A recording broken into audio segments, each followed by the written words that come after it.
filmmaker. I have a film in the festival in the youth section. I'm a film fellow, and I'm really excited to talk to you guys today. So could you just name your film and what's your name? Go down the line. My name is Mike HAYHURST, and I was the director of Cook with the Heart, the last one we had there.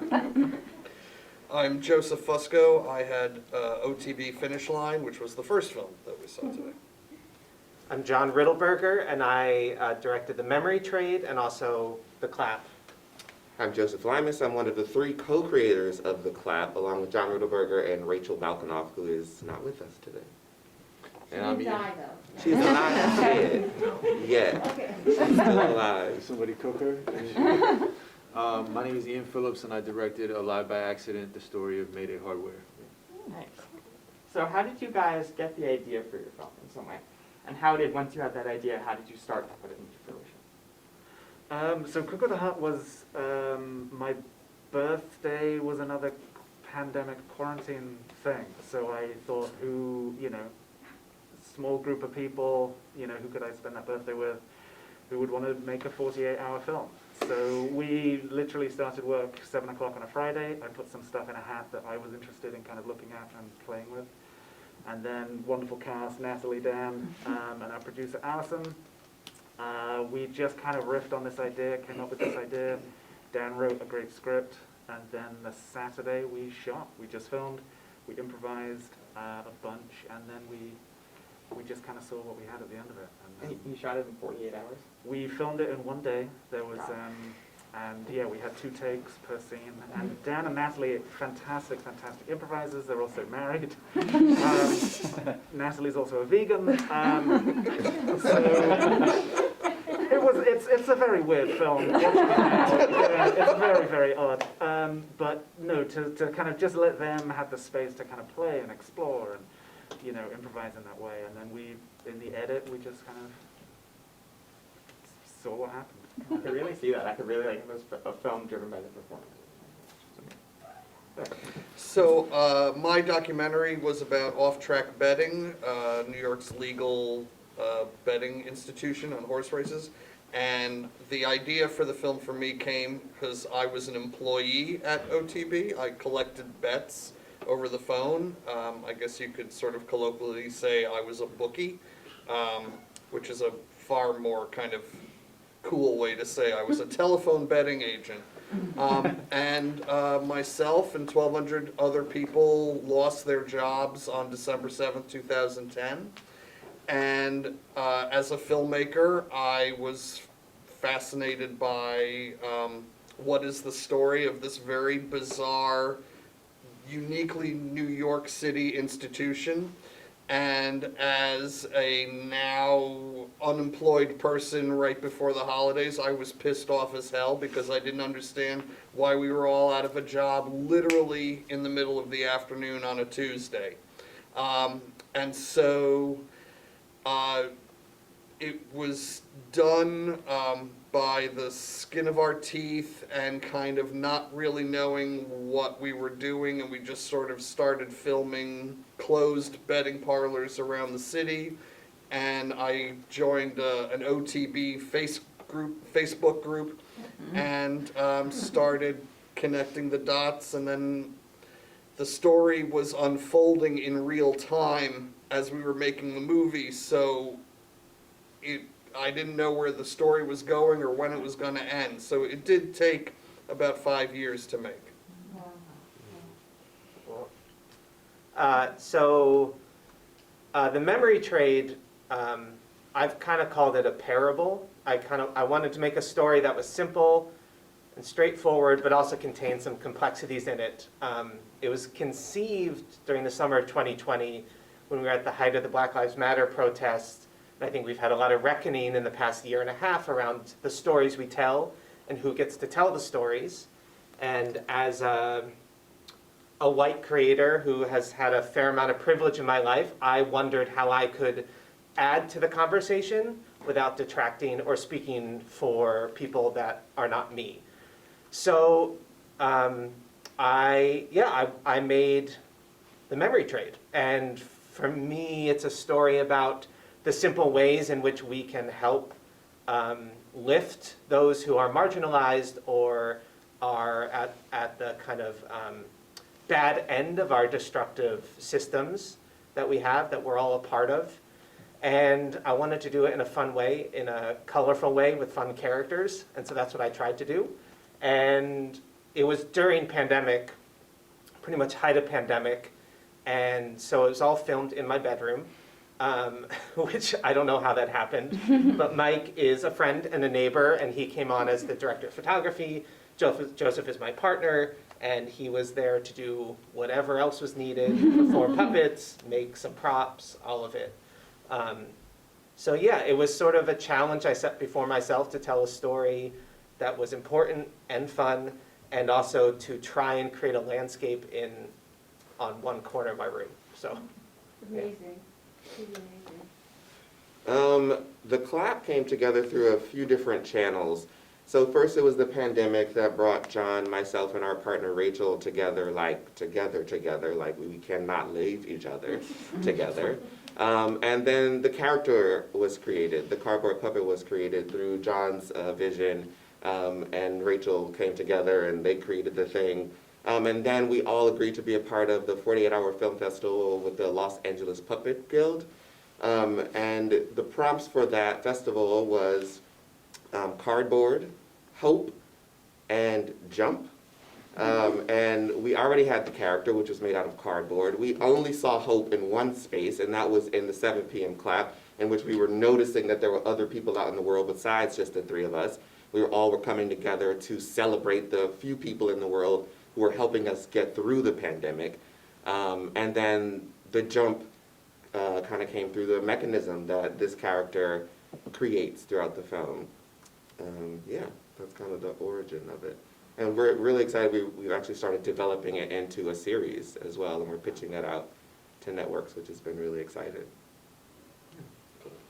Yeah, so I made the documentary about the hardware store, and as a native New Yorker and a filmmaker, I've become really interested in telling stories about the New York that's kind of just disappearing at this point, you know.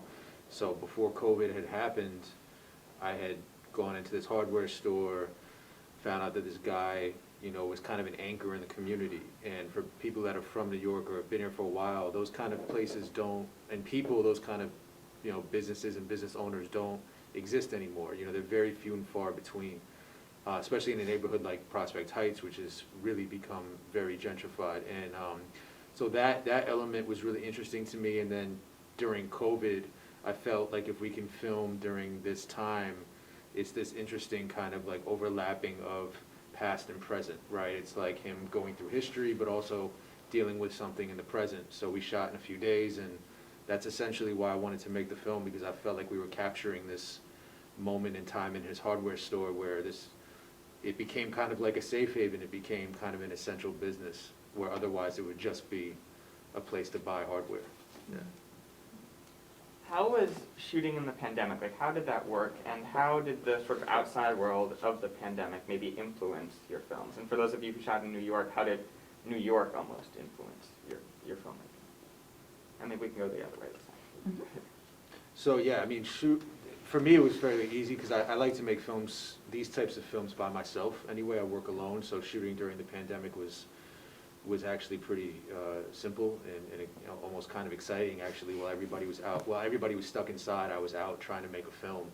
To do it in a hardware store, I felt safe with him, obviously. So what was the second part of your question about New York? Yeah, how did New York sort of impact your film?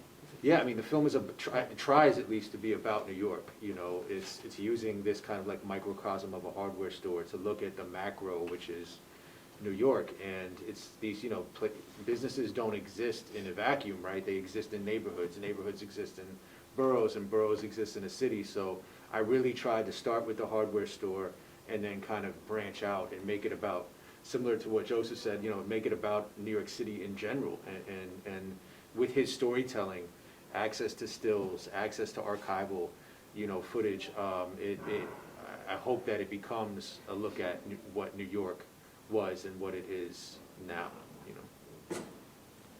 Yeah, shooting in the pandemic meant that, for us, meant that we were going to be shooting in our apartment. And what that meant was that every other day our apartment was shifting. We moved the sofa probably like 5 times throughout the pandemic. And there was a lot of joy in that. Like at one point we had the sofa facing the window and we're like, this is good. But it just kind of meant a lot of change within the apartment, which we ultimately needed because we were seeing the same space over and over again. At some point throughout filming the clap, I had this realization that as artists, we were kind of not the richest people in New York City, but having a very rich experience in New York City, that we had each other, that we had our talents, and that we were not someone that were saying like, we don't have anything to do. We kept creating things for us to do, and it was always exciting to be coming up with new ideas and seeing those new ideas be executed.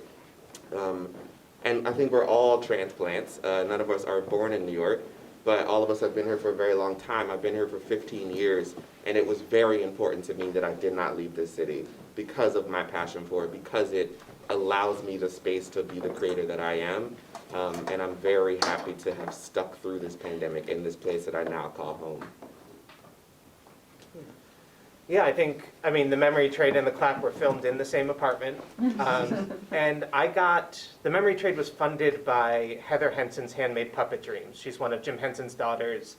And her company gave these mini grants, mini commissions to a bunch of puppet filmmakers. So it was funded, and it was during the pandemic. So she was doing it specifically because the pandemic was here.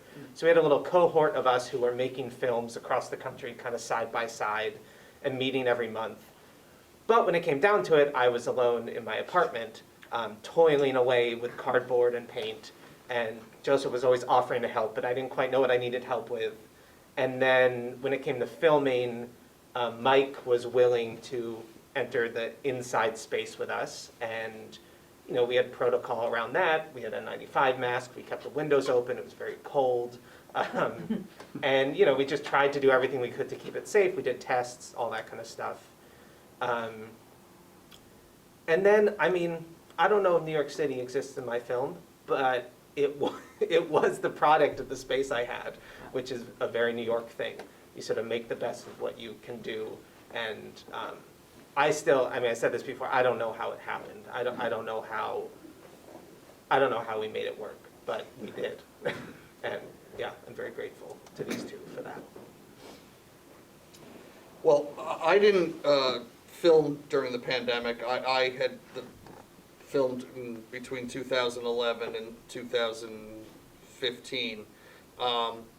But what the pandemic allowed me to do was actually recut and finish the film to the version that you saw. There had been a previous version that I wasn't entirely satisfied with, but at a certain point, films are abandoned because of life experiences, time moving on, other jobs, other projects. Well, I now had an abundance of time on my hands with which I could recut it and I think get it to the state that I'm most comfortable with saying it's now abandoned. But the thing that struck me now is that the film is not only a time capsule of this thing called OTB that no longer exists, but it's also a time capsule of an era that we collectively no longer exist in. There's a shot of Times Square, and I say something like New York is a thriving is a gentrified metropolis.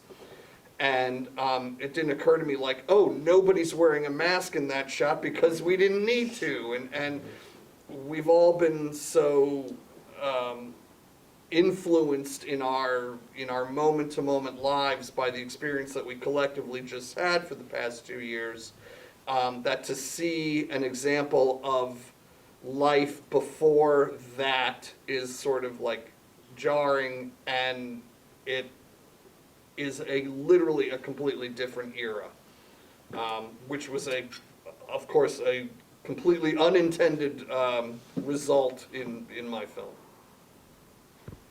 Yeah, we filmed in April of this year, so we were kind of right on the cusp of vaccination, and to the point where we weren't necessarily comfortable being in a room with strangers yet.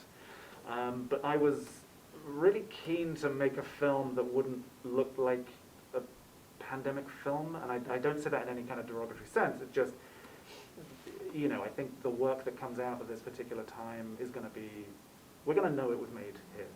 So we, you know, our exterior stuff in Astoria Park, you know, people weren't necessarily, I don't think a lot of people were wearing masks in those scenes. And thankfully, down in Natalie, we kind of created a kind of bubble, if you like, of people. So the four of us were comfortable being inside. We were, you know, testing regularly and not kind of going out and about and stuff. So, you know, we worked with what we had. And what we had was two great performers. We had an amazing writer-producer in Allison, who I gave another camera to, and we're rolling 2 cameras on this. And it was really an exercise in what can we do with the resources we have in this time, and this is kind of what we came up with. So. At this time, I'm going to open it to any audience questions. Anyone have any questions about anything? Yeah. There's such beautiful stories in both the documentaries. I'm so curious, like, how much did you, like, going into the documentary, when you were, like, making it, how much of the story do you know that you're going to, like, portray, and how much do you, like, find in the edit and the filming of it? I don't know, so the question was how much of, for the documentaries, how much did we know going into it, and how much did we find in the edit? You go first. I thought the story was going to go in one direction, and it didn't. And I had no reason to think that other than just my imagination. I didn't know anything about the sort of the history or the ins and outs of off-track betting. I was just a participant as a worker, and I didn't really know much about what it was. I assumed it was some kind of I thought it was going to be a dark comedy about bumbling mobsters who couldn't get out of their own way. And I was completely wrong about that. But for me, the story took a different toll when one of my coworkers, after OTB closed, not the woman that we see in the film, but another woman who kind of was my mentor there, she passed away because she didn't have access to her medication.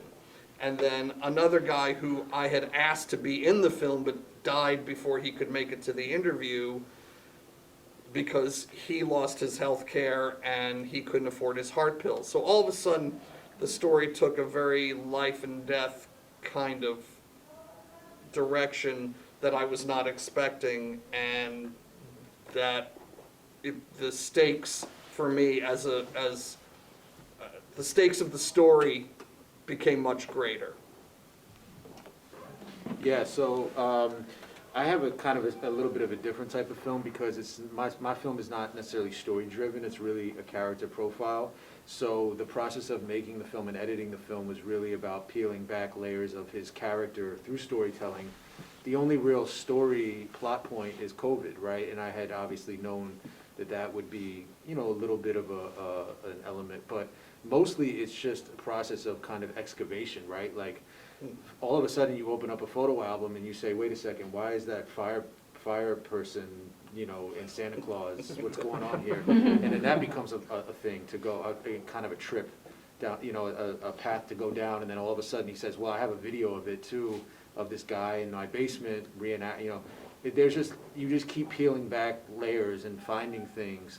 And then, you know, there were other things like, trying to think what else was kind of surprising in the process of making I mean, I could say that you know, the intention of it was never to make this film, right?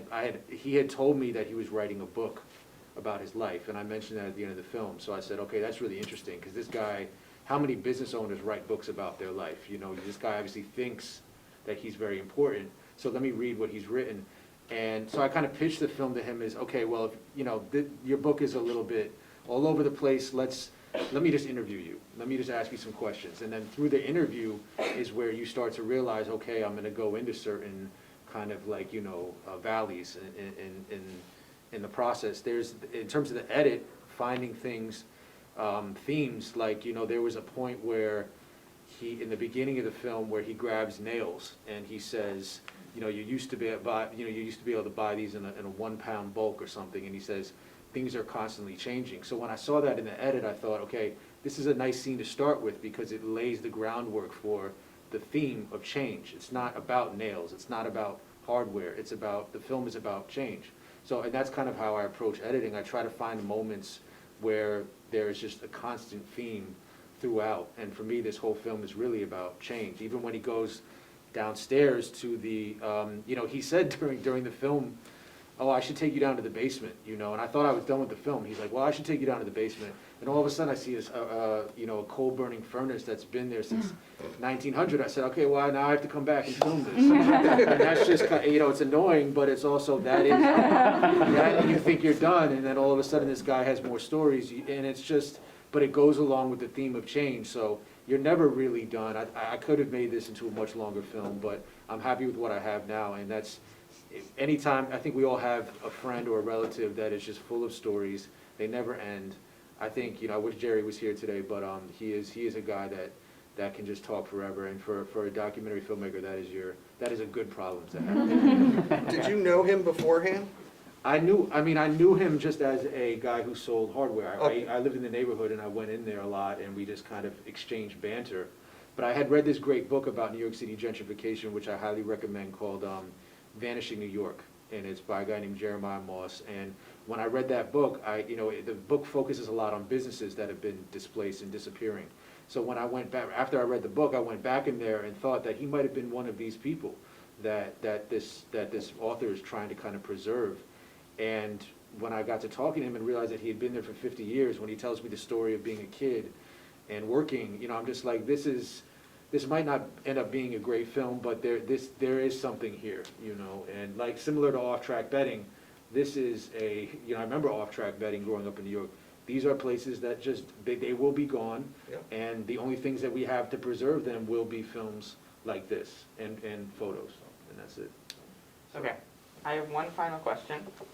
I'm a young filmmaker. What advice would you have for me or any young filmmaker who's just getting started with this whole thing? Work with what you have.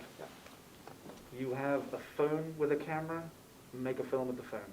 Don't wait for the newest lenses or the most expensive this or that or whatever. What do you have? Make something. Simple as that.